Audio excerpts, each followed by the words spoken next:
pour nous édifier, pour nous éclairer et pour nous égayer. Parce qu'aujourd'hui, c'est aujourd'hui. Allahumma salli ala Muhammadin wa ala ali Muhammadin kama sallaita ala Ibrahim wa ala ali Ibrahim fil alamin innaka Hamidum Majid. Allahumma barik ala Muhammadin wa ala ali Muhammadin kama barakta ala Ibrahim wa ala ali Ibrahim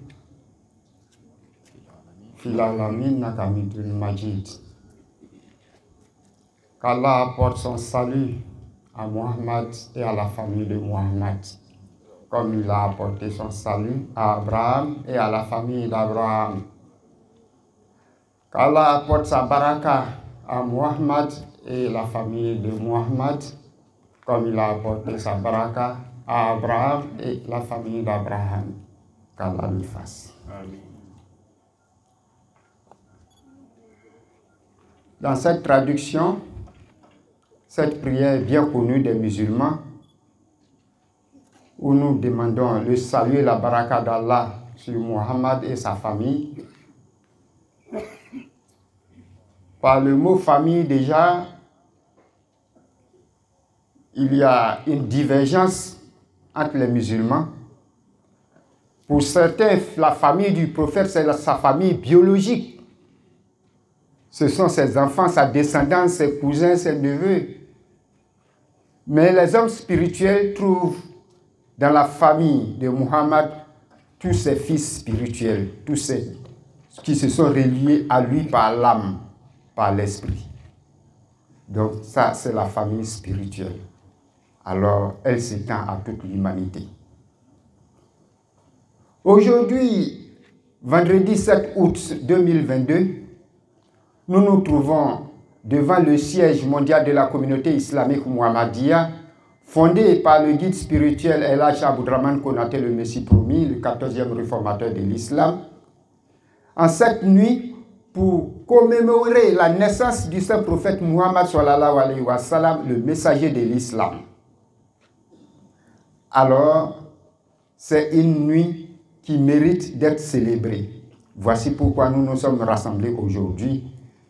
Chers frères musulmans, alors nous vous adressons la salutation islamique qui est Assalamu alaikum wa rahmatullahi ta'ala wa barakatuh. Alors, quand on dit Maouloud ou bien Maoulid, cela veut dire la naissance.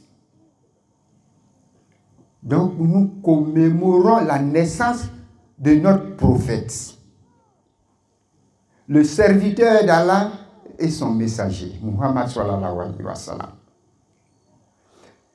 Mais ici, on ne peut pas dire anniversaire, parce que ce que nous connaissons du mot anniversaire, la connotation qui est derrière l'anniversaire, tout ce qui se décale derrière l'anniversaire, c'est que nous savons, si on attribue le mot anniversaire à la naissance du saint prophète, ça devient péjoratif, ça devient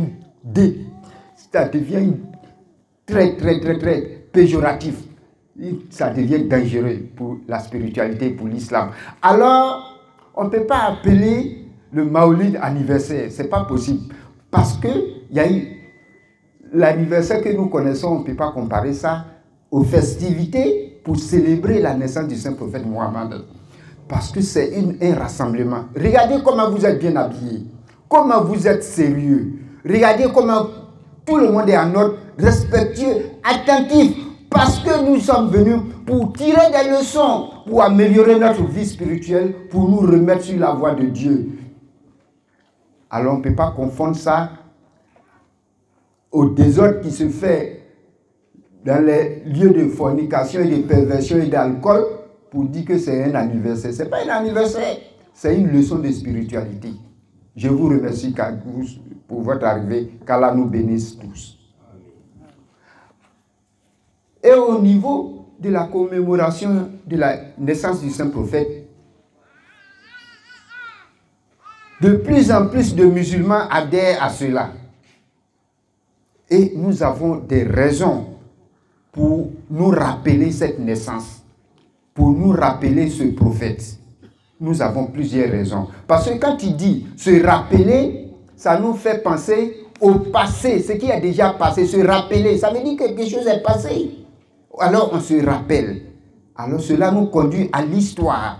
Donc si nous devons nous rappeler de la naissance de notre prophète, alors c'est que nous avons des raisons historiques. La raison historique qui nous relie au saint prophète Muhammad sallallahu alayhi wa sallam, c'est que c'est le seul prophète, depuis la création du monde, le seul envoyé de Dieu qui a une existence administrative et historique. Tous les prophètes de toutes les religions, le seul prophète qui a une date de naissance, un lieu de naissance précis, vérifiable à l'histoire, le seul prophète qui a une existence administrative et historique, c'est le saint prophète Muhammad sallallahu alayhi wa sallam.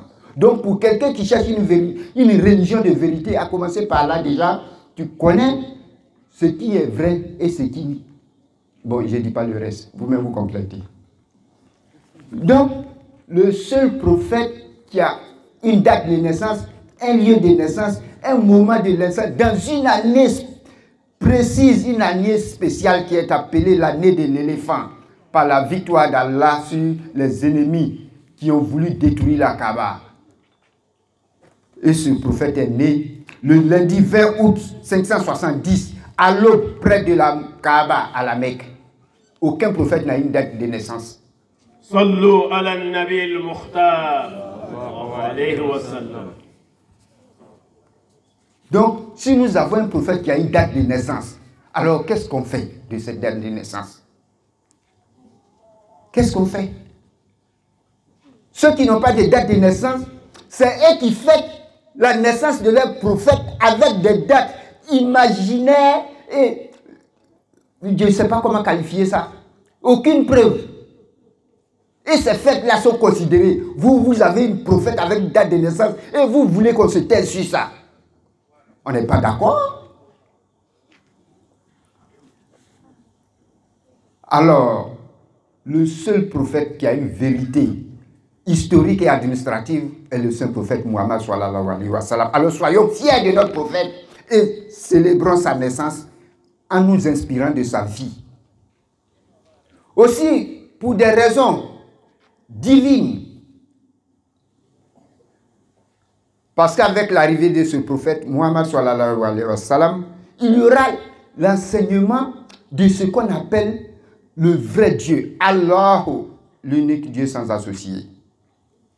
Parce qu'avant lui, comme l'humanité concevait Dieu, avant lui, Dieu appartenait à des tribus, à des races, à des nations, mais pas à l'univers. Mais c'est avec la venue du saint prophète Muhammad sallallahu alayhi wa sallam qu'on va comprendre que Allah est un Dieu unique et un Dieu universel pour tout le monde. C'est pourquoi il a envoyé la religion qu'on a appelée l'islam, la religion de soumission.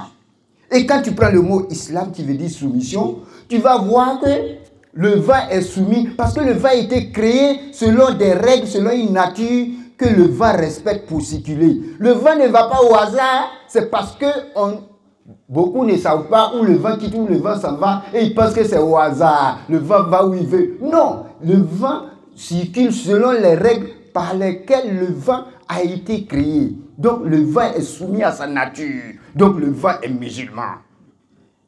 La terre entière est musulmane parce qu'elle tourne sur elle-même et tourne autour du soleil tout en avançant vers un point G en suivant sa nature et les règles par lesquelles elle a été créée. Donc la terre est soumise, elle est musulmane. Et c'est cette règle qui est soumise à toutes les créatures de l'univers, à tout l'univers, selon le niveau de conscience de chaque créature.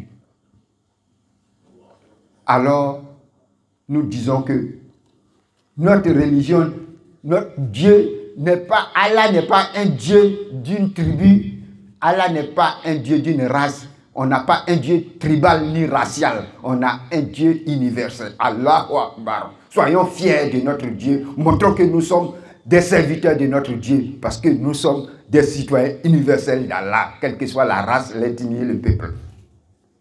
Oui. Nous avons encore d'autres raisons de nous rappeler de la naissance de ce prophète qui nous a enseigné ce grand Dieu. Nous avons les raisons religieuses. avec le saint prophète Muhammad sallallahu alayhi wa sallam, la religion ne sera plus un agrégat de mythes, de mythologie, de mystères et de fantasmes. La religion ne sera plus cela.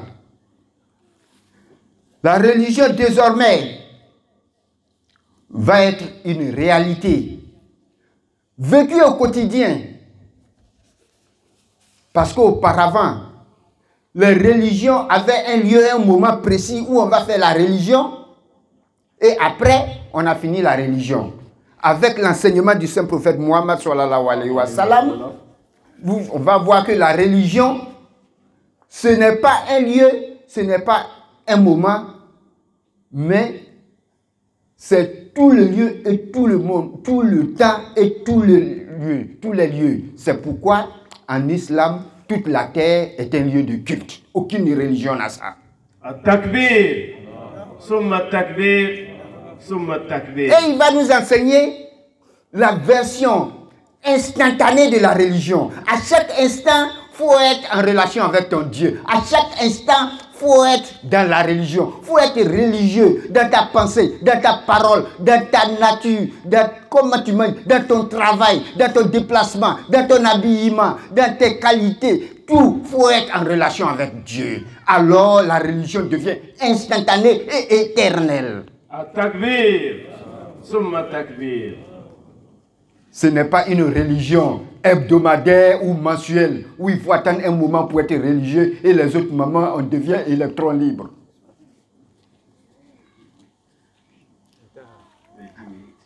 Alors, et par cette relation avec notre Seigneur, nous allons voir que la religion se divise en plusieurs étapes.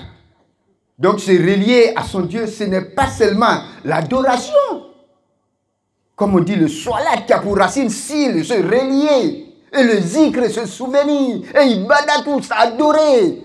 Donc c'est une succession de relations intimes, secrètes, discrètes et mystérieuses que l'homme ressent au fond de lui-même, dans son fort intérieur, vérifiable, palpable, praticable. Accroche-toi au Coran, mets en pratique et tu sauras que ton Dieu est vivant. Allahu Akbar. Tout musulman qui dit que l'au-delà appartient à Allah, c'est Allah seul qui sait, c'est que tu t'es écarté du Saint-Coran, tu n'as pas pratiqué le Coran. C'est vérifiable. Donc, le messager qui nous a envoyé cette vérité, cette religion de vérité, il suffit de te coller au Saint-Coran et de pratiquer toutes ces valeurs morales, tous ces conseils et ces pratiques. Tout de suite, tu vas sentir dans ton comportement te ramollir et te soumettre aux lois universelles qui est la nature de ta création. Parce que tout l'univers est soumise, elle est musulmane.